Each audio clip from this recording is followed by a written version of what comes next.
ಈಗ ಈ ಲೈನ್ ಹೇಳಕ್ಕೆ ಬಂತು, ಈ ಥರ ಉಲ್ಟಾ ಹೇಳೋಕ್ಕೂ ಬರುತ್ತೆ ಅಲ್ವಾ. ಈಗ ಇಲ್ಲಿ ನೋಡಿ, ಇವು ಅಕ್ಷರಗಳು ಬರುತ್ತಲ್ವ ತಲೆ ಕಟ್ಕೊಟ್ಟಾಗ, ಕ ಖ ಗ ಘ ङ ಚ ಛ ಜ ಝ ಞ ಟ ಠ ಡ ಢ ಣ ತ ಥ ದ ಧ ನ ಪ ಫ ಬ ಭ ಮ ಯ ರ ಲ ವ ಶ ಶ ಸ ಹ ಳ.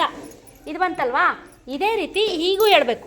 ಹೀಗೆ ಕಾ ಖ ಗ ಘ ङ ಚ ಛ ಜ ಝ ಞ ಠ ಠ ಡ ಢ ಣ ತ ಥ ದ ಧ ನ ಪ ಫ ಬ ಭ ಮ ಯ ರ ಲ